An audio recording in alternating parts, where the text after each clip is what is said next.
Welcome to Here You Go. Here You Go is a project I started in order to present media that has been created or enhanced with AI. The project is primarily for my own entertainment and experimentation, but feel free to like and subscribe if you enjoy it too. And now for the presentation. All right, she yielded. Bart Roper will know how to take care of you. Come ahead, if you dare. The transmitter screen is in the opposite office. Tori sighed bitterly. I'll chance Roper.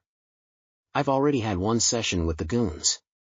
The Quicksilver screen was three-dimensional, and possibly four, since it seemed to exist in two places at once and linked them without regard to intervening distance. It was a hollow cylinder supported by metal framework, and the insubstantial fabric glowed and pulsed with electrical current. Inside was darkness and a sense of infinite space. Walking through the odd fabric, one encountered nothing material, but a prickling touched every skin surface, then soaked through the bone centers. Leaving the force field of the screen was more exhilarating and almost painful. It was like breaking an electrical contact. Muscles jerked spasmodically, hair stood on end, and hot sparks discharged from any moist portions of the skin. Tori had not realized how drenched his body was in cold sweat. He stepped out, gasping. He stepped into paradise, or hell. Unreality. Martian subcellar gardens are startling to outsiders. In the air was the bitter tang of narcotic incense. Smoke distorted vision. Nightmarish fantasies of mobile murals and rich colors writhed on the walls. The ceiling was an illusion of sky and stars, complete with intricacies of celestial mechanics, and the flooring resembled grassy sward, set with miniature pools and cool, gurgling streams, crossed by arching bridges of carved and tined ivory. Singing birds and trilling winged serpents filled the air with sound and motion. Luminous bubbles rose and burst above lighted, musical fountains. Musicians toyed with the acrid melodies of ancient Mars, and only close inspection proved the dancing girls' 3D projections. It was a painstaking reproduction, pitiful and exquisite, of the richly barbaric and luxuriant youth of a now dying planet. To a Martian, it would have been nostalgic and lovely. To Tori, fresh from the scent of blood and death, it was a garish mockery, like a painted corpse. Tori recoiled painfully, both from the setting and from the living man who seemed part of it. Bas was as dried and shriveled as a Martian mummy. Only his eyes seemed alive. "You can put away your gun," said Bas, his wrinkled face a mask of malicious humor. "You are in no danger here."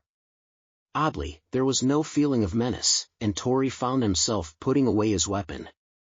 Willpower beat from Bas as it does from hypno-machines, and his personality held fearful compulsion. But he began Therelson hysterically. Still smiling, Bas nodded like a bizarre doll with a swinging pendulum attached to its head. "No matter. Since we made a deal with Roper when we picked him up off Phobos, we must do as he says in some matters. Roper has gone ahead. He wants this man, Tori, sent to him there. There is use for him where Roper has gone. Until then, he is our guest, and we must show him every courtesy."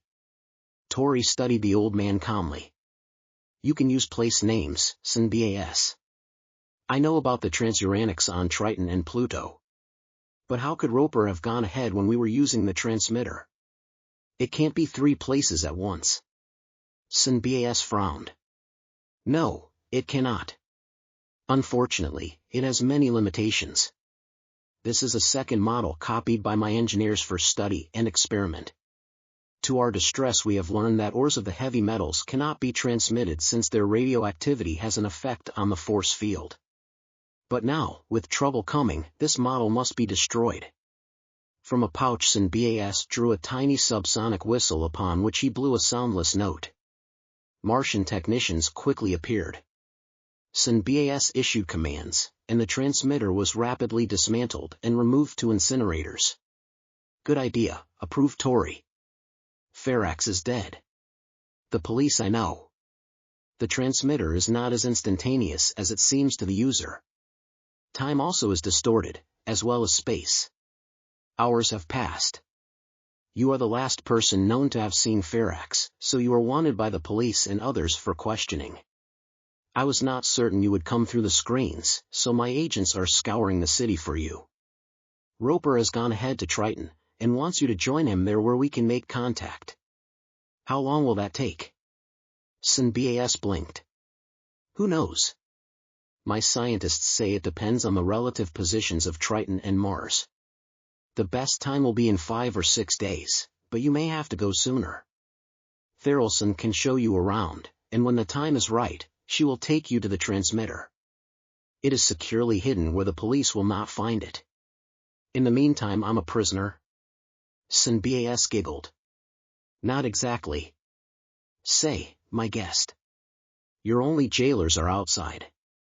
Let us hope they will stay there until you can go to Roper as he requested. Roper must have been in a hurry to get away, greeted Tori. He was. For excellent reasons. A solar survey ship is due off Triton at any time. Roper wanted to be in sole possession of the satellite, with samples to make good his claims to minerals. Suddenly, everything happened at once. Shrill alarms blared from a dozen quarters. Red lights flared ominously. A fusillade of shots broke out. Bas swore luridly in Martian. The police. Heavy explosions thundered overhead. The ceiling cracked, open wide. An avalanche of steel and stone and breaking glass roared into the subcellar gardens. Dust clouds blinded Tori. Chapter 4. From the collapsing roof, tons of debris poured into the underground gardens and spread over the floor like advancing mountains. Dust choked, Tori staggered blindly before it in panic to avoid being caught and buried. It was like a swift, deadly race with an engulfing landslide. Free of the confusion and deafening tumult, he turned to look about for Bas and the girl. In the dust cloud it was impossible to see anything. Masses of masonry-infused glass from the collapsing cavern roof continued to detach themselves and crash down in random uproar. Cautiously, Tori picked his way over the mounds of rubble, searching. A feeble cry led him to Bas. The aged Martian looked like a tattered bundle of red rags. Half buried under a hillock of shattered stone and twisted steel, the old man showed little sign of life, save for still glittering eyes and husks of sound emerging from bloodless lips. Spreading stains of red seeped from beneath the prisoning blocks. If I can lift the stones, can you drag yourself out? Asked Tori. Don't think so, gasped Bas. Where can I find help? Don't try. Go quickly. Save yourself. The alarms police may be Union killers. Go not yet, snapped Tori. We'll worry about the rest after I get you out. The old man protested. I'm old. Does not matter. Get to transmitter. My people must have ignoring him, Tori worked. Feverishly he searched for and found a length of reinforcing steel. With it, he dug into debris of glass and stone and tortured steel. Mass by mass, he levered it up and rolled it aside. Fingers raw, steel bending in his hands, he strained to uncover the writhing, bleeding form of Bas. At last he wedged up the last mass and reached under to drag out the ancient Martian. Bas screamed as he came free, but the agony left his face. You're hurting him, raged feral senator. She stumbled toward them, her face a mask of hate. No, cried Bas. Gathering breath, he whispered, he saved me. Then pallor flooded his pinched features. Tori knelt beside him, not even looking at the girl. Shut up, he ordered. Get bandages, pain-killing drugs. He's badly crushed, bleeding to death. Don't argue. Hurry. Bas blinked. Do as he says. Therelson disappeared. Alone, Bas stared curiously at his rescuer. I should have ordered you both to the transmitter. My men could care for me if it matters. Not soon enough. Roper can wait. Bas shook his head. Roper might. My people cannot. We need heavier metals to power our underground cities. We are a dying race. You're a dying man. Don't talk. The old Martian composed his features with great dignity. What better time? Our need is desperate. We must claim the transuranics on Triton. Even though they must be freighted here, since they cannot be brought through the transmitter. We tried it, and failed. You know Roper. Will he deal fairly with us? Tory shook his head sadly. No. Bas did not seem surprised. I fear that. Will you? I'll try, though I'll have to do what seems best when I get to it. Bas relaxed. That is good enough. Did you come to Mars to kill him? A shiver wrenched Tory, his eyes glazed. I haven't decided yet. Perhaps it would be best. But he will not be easy to kill. Tharelson will take you to him. Perhaps by the time fate has to choose between you and Roper, her blindness will be gone, and she can make a clear choice of her own. How did you? With a convulsive grimace, Bas was dead. Moments later, when Tharelson appeared loaded with medical supplies, Tory glared at her. Her face a chalk mask, she whimpered. Forget it, Tory said angrily. It's too late for tears. Why did you try to save him? If you have to ask, you'd never understand. Tharelson shuddered. I don't understand anything about you. Who you are. Why you hate us so. Who says I do? Roper. He says never mind what he says. I suppose there's no use trying to convince you that he never tells the truth if a lie will serve as well. He's a known criminal, a thief and swindler, and even a murderer. A man who abandoned his wife on Earth, and a small child he's never seen. Frankly, I don't understand you, and I'm not sure I'd want to. You're quite determined to marry him? Quite. Tharelson stiffened. Well, that's your hard luck. He's no good. No good for you, or anyone. Not even for himself. Nothing you can say matters. He told me about that wife. She's too sane, too normal and practical for him. He thinks that Tory was not listening. Contrasting Tharelson with Rose, he was almost inclined to agree with Roper and envy him such a loyal and spirited defender. The girl was pure-blood Martian, with all the eerie beauty of the strange race. She was young but vibrantly alive and human. There was emotional depth in her, and a passionate savagery that might inspire a man to passion, or to devotion, depending upon the man. Besides, finished Tharelson, there is no other man like him. Not quite like him, fortunately. Tory laughed bitterly. I'm a lot like him, if you haven't noticed. But nicer and sometimes smarter. That's a matter of opinion, she said acidly. Yours and mine. But you do resemble him. You're not. I'm afraid I am. I'm ashamed to admit it, but Bart Roper and I had the same mother. He's my half-brother. Her face was puzzled. Then why? Tory tightened visibly. I don't know. Or maybe I just don't want to face it yet. We hate each other as only brothers can. You'd better know that before you take me to him. I may have to kill him. Tharelson sneered. I don't think you can kill him. I'll take you to him because both Roper and my grandfather wanted me to. Roper can deal with you as he sees fit. But if I think you're a danger to him, I'll kill you. Understand that? Tory shrugged. On that basis I'll accept your help. Now you'd better find that transmitter. I suspect that the explosions were the police or the goon squads breaking in. They were, she said nastily. They ran into booby traps in the upper levels. It will take them a while. I wouldn't count on too much time, warned Roper. Granner is a smart policeman, and the goon squads seem to know their work. This way. Tharelson was coldly aloof, and seemed both preoccupied and depressed, which was natural. She went ahead, wordlessly, and Tory followed, lost in his own reflections. At the far end of Bas' wrecked garden was a steel-arched doorway, high, somber and gothic. Beyond, and below, lay the sprawling vastness of vaults and caverns which was the Martian underworld. Long, curving ramps led downward into a complex of subsurface workings far below New Chicago. They descended and slipped quietly across large, echoing platforms whose dimensions were lost in gloom. Metal-shod stairways spiraled upward and downward into invisible infinities. deep shafts vibrated with strange sounds the ear could not catch or identify.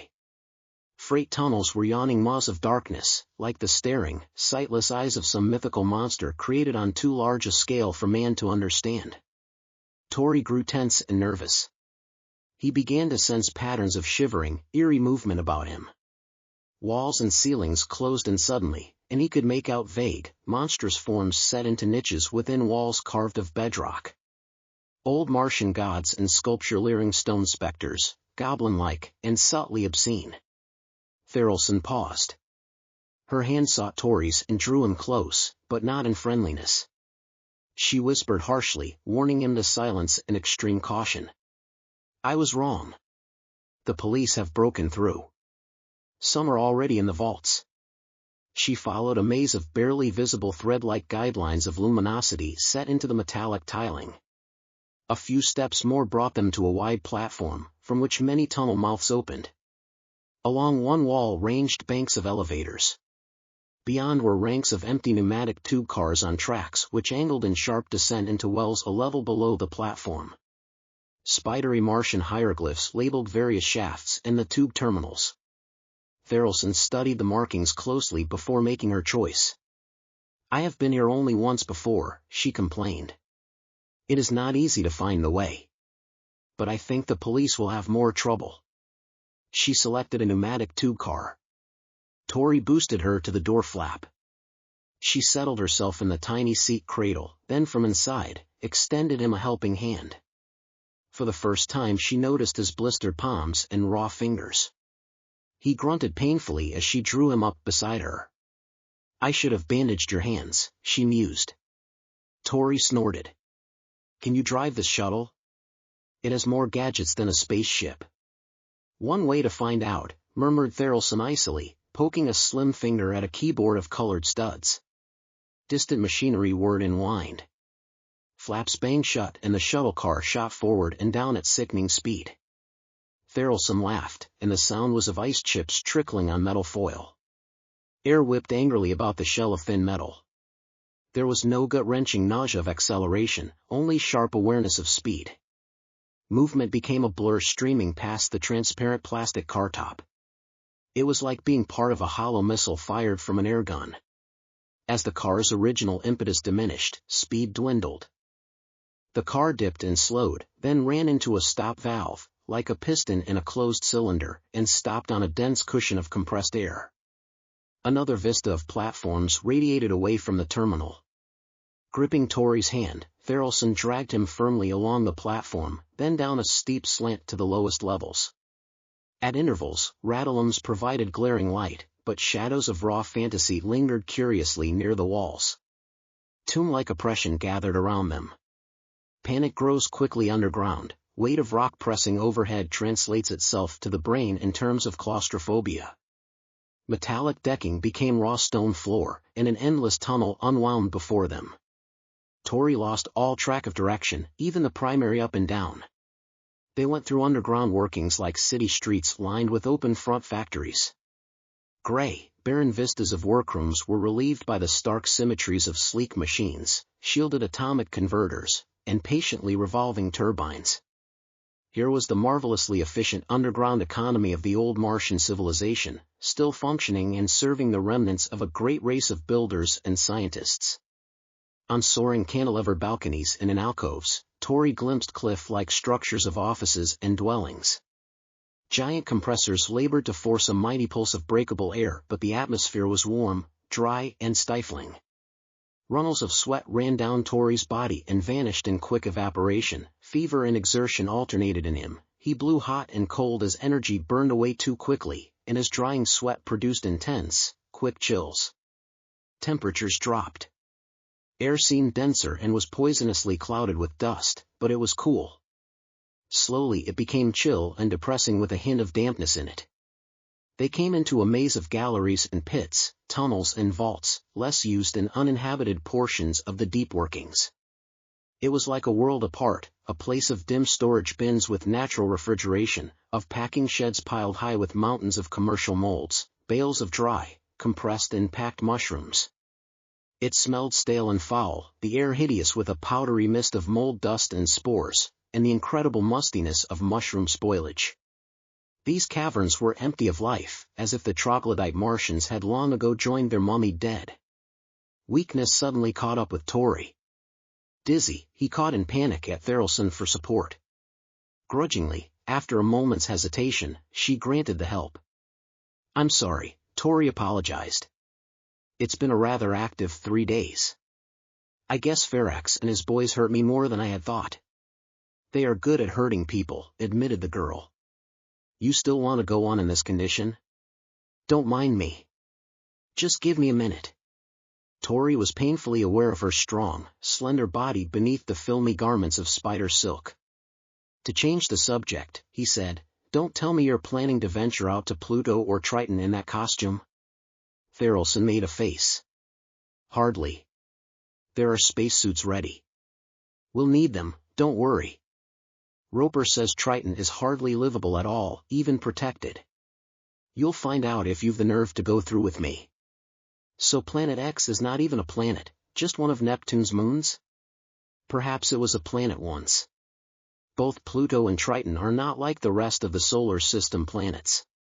They may have been 2 stray worlds from outer space, captured long ago by our sun. For their size they have mass out of all proportion. The quantities of heavy metals beyond uranium give them extreme weight and density. Pluto has a density of over 50 times that of water. Triton not so much, but still greater by far than Earth's density, which is roughly 5 or 6 times that of water. Though smaller than Mercury or Ganymede, Triton has a gravity only slightly less than Earth's and a far denser atmosphere blanket." Tori laughed grimly. "That's a big speech for you." "Too long a speech," she agreed irritably. "Especially with the police close behind us." Tori sighed. "Okay. We'll go on. This is a lot of trouble over one slimy Mirage salesman." "Mirage salesman? Why do you call him that?" "Simple enough. That's all he's ever peddled. Pot of gold at the end of the rainbow to tempt the greedy and unwary. And rainbows are circular, with no beginning and no end. Haven't you ever heard the term?" "I have now. I wondered, that's all. There are mirages on Triton. He'll have plenty to sell." Tori snorted. "I can see you've bought one." Flasher signals on the wall began to blink rapidly. They moved steadily onward, faster than before, into a still more shadowy region. Light itself seemed to exist only at long intervals where age-old radulums performed a feeble service. The spongy floor of rotten bedrock was scummed over with moss to make for slippery footing. Formations of natural rock seemed like stage furniture designed by elves and gnomes, in which stone mimicked monstrosities of the vegetable world.